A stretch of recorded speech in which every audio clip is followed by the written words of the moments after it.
சமூக வலைதளங்களில் இப்போ மிகப்பெரிய அளவில் ஒரு சோகமான விஷயங்களை ஷேர் பண்ணி வந்துட்டுருக்காங்க. பிரபல ஹாலிவுட் நடிகர் தான் இப்போ காலமாகியிருக்காரு. ஜெனே ஹேக்மேன் அவர்கள் இப்போ உடல்நல குறைவு காரணமாக காலமாகியிருக்காரா, இல்லை அவருக்கு ஏதாவது பிரச்சனைகள் ஏற்பட்டிருந்ததா, திடீர்னு அவருடைய உடல்நல பிரச்சனை வந்துருச்சான்னு தேடிட்டு இருக்காங்களா? என்ன காரணம்னா, ஜெனை அவர்களும் அவங்களுடைய மனைவி, அதற்கப்புறம் அவர் செல்லமாக வளர்த்த நாய் 3 பேருமே பூட்டியிருந்த வீட்டுக்குள்ளே இருந்து கிடந்திருக்காங்க.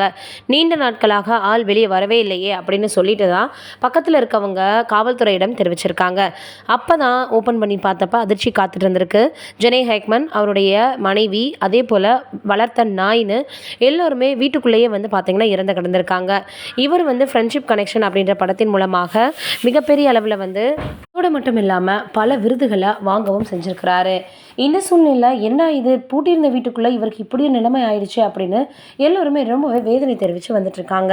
தொடர்ந்து பல பிரபலங்களினுடைய இழப்புகள் நம்மளுடைய சினிமா வட்டாரங்களிடையே அதிகமாகிட்டே இருக்கே அப்படின்னு சக நடிகர்களும் ரொம்ப வேதனை தெரிவித்து வராங்க. இப்போ இருக்கக்கூடிய காலகட்டங்களில் யாருக்கு என்ன எப்போ நடக்குது அப்படின்ற ஒரு தெளிவு, அதே போல் ஒரு முடிவு நம்மளுக்கு தெரியவே மாட்டேங்குது. என்னடா இது இப்படியே போய்கிட்டே இருந்தால் எங்கே தான் மனிதனுடைய வாழ்க்கை போகுது அப்படின்னு எல்லாருக்குமே ரொம்ப வேதனையாக தான் இருக்குது. இப்போது இவருடைய ஆன்மா சாந்தி அடையணும் அப்படின்னு தொடர்ந்து பல பிரபலங்களும் ரசிகர்களும் இரங்கலை தெரிவித்து வந்துட்டுருக்காங்க. நம்மளுடைய சார்பாகவும் இவருடைய ஆன்மா சாந்தி அடையணும் அப்படின்னு கடவுள்கிட்ட வேண்டிக்கலாம். இது ஒரு பக்கம் இருக்க, சமீபத்தில் சமுத்திரக்கனி அவர்களை ஒரு பள்ளியில் 10வது மற்றும் 12ஆம் வகுப்பு படிக்கக்கூடிய மாணவர்களுக்கு மோட்டிவேஷன் கொடுக்கறதுக்காக கூப்பிட்ருக்காங்க. அப்போ போனவர் மாணவர்களிடம் வந்து சில விஷயங்களை பேசினது தான் ரொம்பவே வரலாகி வருது. என்னடா இது, எல்லாருமே போகிறவங்க வரவங்களது அட்வைஸ் பண்ணுறாங்களே, அப்படி என்ன இருக்கும் இந்த பப்ளிக் எக்ஸாம்லன்னு யாரும் பயப்பட வேண்டாம். நீங்கள் உங்களுடைய ஒரு விஷயத்தை மட்டும் தெளிவாக இருக்கணும். ஒரு நாள் ஃபுல்லாக நீங்கள் உங்களுடைய ஃபோனை தொடவே தொடாதீங்க. நீங்கள் விரதம் எப்படி இருக்கிறாங்களோ அது போல் ஃபோனை தொடாமல் விரதம் இருங்க. கண்டிப்பாக உங்களுடைய கான்சன்ட்ரேஷன் ஃபுல்லாக எக்ஸாமில் தான் வரும். எல்லாருமே 100க்கு 100 எடுத்துட்டால் யார் 60, 70, 80, 90லாம் எடுக்கிறது? எல்லாருக்கும் ஒரே மாதிரியான பாதை இருக்காது. ஒவ்வொருத்தரும் ஒவ்வொரு மாதிரியாக வித்தியாசப்படுவோம். நான் இப்போ சின்ன வயதில் எழுத ஆரம்பித்தேன், இப்போ கதை எழுதுகிற அளவுக்கு வந்து நிற்கிறேன்.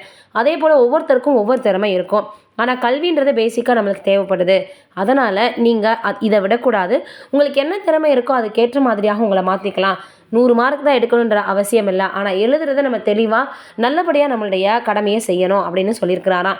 இப்போ இவர் சமுத்திரக்கனி அவர்கள் பேசியிருக்கக்கூடிய இந்த விஷயங்கள் சமூக வலைதளங்களில் மிகப்பெரிய அளவில் வைரலாக பரவி வந்துட்டுருக்கு.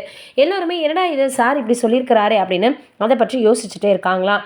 குறிப்பாக பிரபலங்கள் அப்படின்னு சொன்னால் எல்லோருக்குமே கவனம் வந்து அவங்க மேலே ஈர்ப்பு கொஞ்சம் அதிகமாகவே இருக்கும். அதற்காக தான் யோசித்து பள்ளியில் இப்படி ஒரு முடிவெடுத்து அவர் வந்து மோட்டிவேஷன் கொடுக்க சொல்லியிருக்காங்க.